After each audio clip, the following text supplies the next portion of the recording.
olá doutoras, sejam muito bem-vindos a essa live hoje. E eu gostaria de comentar com vocês um tema que bastante repercutiu aí na data de hoje, que é com relação à repercussão geral do regime da separação obrigatória de bens. E o que isso quer dizer na prática? Não sei se vocês estão me ouvindo bem agora.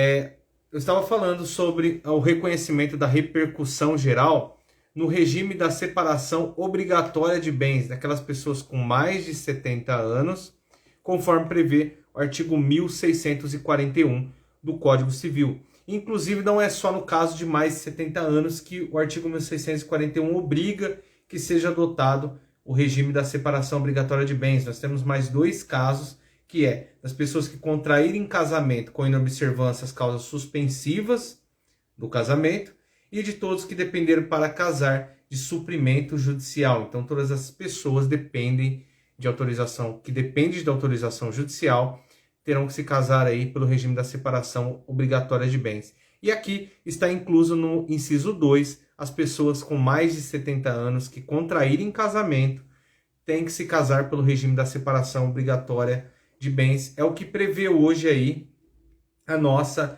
legislação, o nosso Código Civil. E aí, como que a gente faz? Por que isso é importante para nós, na advocacia com inventários, conhecer esse tema? Nós aplicávamos para que você afaste essa separação obrigatória e haja, por exemplo, uma comunicabilidade dos bens. O que a gente poderia utilizar aqui? A realização do pacto antinupcial. O pacto antinupcial aí você poderia aí, por exemplo, aplicar aí restringir ainda mais a separação legal de bens, porque nós temos a súmula 377 do STF, que diz que os bens adquiridos após a constância do casamento são considerados aí por esforço comum e se comunicam ao cônjuge sobrevivente. Então, olha só, para você afastar isso, de o cônjuge ter direito a isso como herança, você tem que fazer aí um pacto antinupcial, conforme para afastar a incidência da súmula 377 do STF. E agora o STF, na data de hoje, reconheceu a repercussão geral de um caso que a autora, no caso, ingressou com o processo de inventário requerendo sua habilitação e que fosse reconhecida a sua união estável. O juiz de primeira instância reconheceu a união estável e ele aplicou nesse caso em específico, o regime da comunhão parcial de bens, porque o regime da união estável se equipara ao casamento e aplica-se o regime da comunhão parcial de bens. E aí teve reforma dessa decisão, dizendo que, por ela ter mais de 70 anos, o regime previsto no artigo 1641, como a gente vê, é o da separação obrigatória de bens e não a aplicação aí do regime da união estável ou equiparado ao casamento aí, comunhão parcial de bens.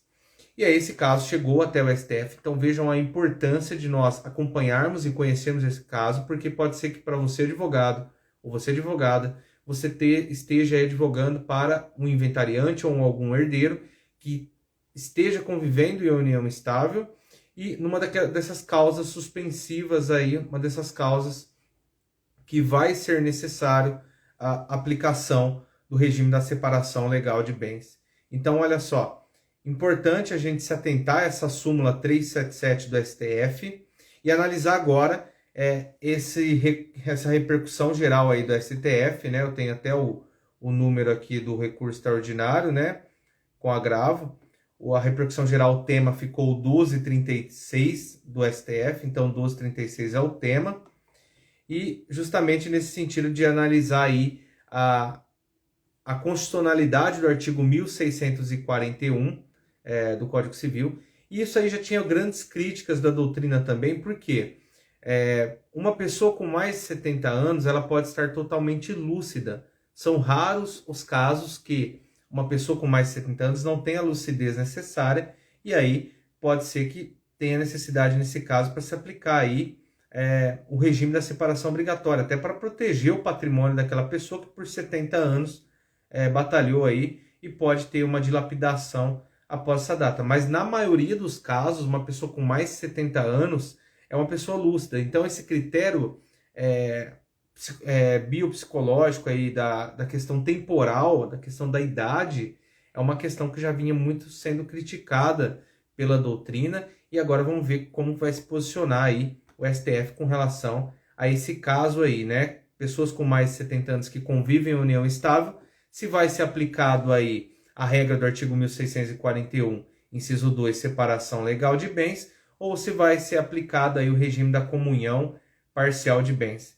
Vamos aguardar para a gente ver os próximos capítulos aí, para que a gente possa verificar se o STF vai analisar de uma forma favorável a essa pessoa aí que requereu o reconhecimento da sua união estável, ou se vai decidir em favor dos herdeiros aí, que é pelo reconhecimento da separação obrigatória de bens. Então vamos acompanhar esse tema 236 no STF, que com certeza vai trazer grandes implicações aí para os nossos processos de inventário, quando a gente tiver lá pessoas enquadradas no artigo 1641, que deva ser necessário aplicar o regime da separação obrigatória, especialmente com relação às pessoas com mais de 70 anos. Olha só, inclusive esse inventário, a pessoa aí iniciou a união estável após 70 anos. Então houve o reconhecimento após. E olha só, pelo regime de casamento do 1641, deveríamos aplicar a separação obrigatória. Mas aí houve divergência. Como é o regime equiparado da comunhão parcial, foi assim que o juízo aplicou e que houve essa controvérsia, essa discussão que chegou até o STF. Então, eu sempre acompanho essas decisões. É importante que você, advogado, e você, advogada, que atua com inventários, acompanhem esses temas, essas decisões, inclusive leiam os julgados, né? Porque eles vão trazer parâmetro para que a gente possa aplicar em futuros casos que a gente tenha no nosso escritório. São importantes e aí é o que faz a diferença do advogado especialista com inventários. E aqui, olha só, essa pessoa que teve o reconhecimento da união estável, imagina se ela tiver aí, por exemplo, o reconhecimento da comunhão parcial de bens. Olha quanto que esse advogado, a depender do patrimônio, vai conseguir reverter para a sua cliente nesse processo de inventário. Agora, se também tiver o reconhecimento da separação obrigatória, aplicação da súmula 377 do STF. Vejam que importante, eu vou até verificar a súmula 377 aqui para ler na íntegra para vocês, como ela se aplica, né? No regime da separação legal de bens, comunicam-se os adquiridos na constância do casamento. Então, olha só, constância do casamento aqui, se comunicam os bens adquiridos, ou seja, aí a gente tem a meação aqui mesmo no regime da separação obrigatória de bens. E para afastar a aplicação dessa súmula, é importante que nós utilizemos aí e orientamos os nossos clientes a fazer o pacto antinupcial.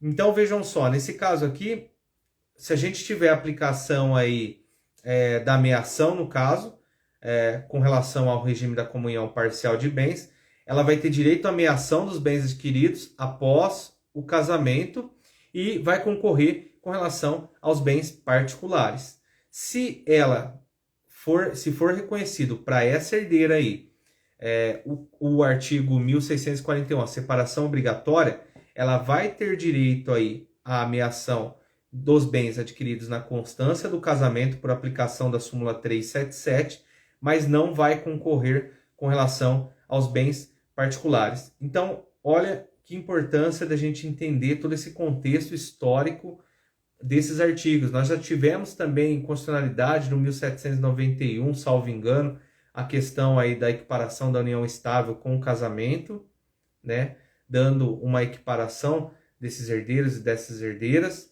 e agora a gente tem essa discussão desse tema aí. E conforme ele for andando, formos tendo aí novidades sobre isso, eu deixo aqui para vocês no meu perfil, então é importante que vocês nos acompanhem para que a gente possa compartilhar cada vez mais conteúdo e assuntos relacionados ao direito das sucessões, para que a gente possa estar amparado e consiga aí faturar na nossa advocacia, que isso é o que é mais importante. A gente faturar mais de 100 mil reais atuando com inventários é totalmente possível. E olha só, o advogado que conseguiu aqui chegar até o STF provavelmente especialista em inventários, e conseguiu chegar lá porque o intuito dele é faturar mais a sua advocacia, é ter um faturamento provavelmente aí de mais 100 mil reais atuando com inventários. Então é por isso que essa discussão chegou no STF e vai provavelmente aí aplicar a toda a nossa advocacia com inventários.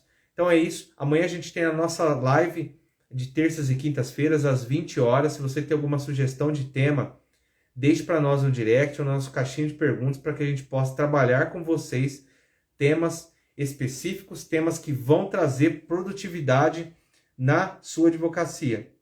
E hoje eu trouxe para vocês a análise, a repercussão geral reconhecida pelo STF com relação à separação de bens quando a gente tem um dos nubentes com mais de 70 anos, ou nesse caso específico em que foi reconhecida a união estável e teve aplicação aí do regime da comunhão parcial de bens diverso do que prevê o artigo 1641.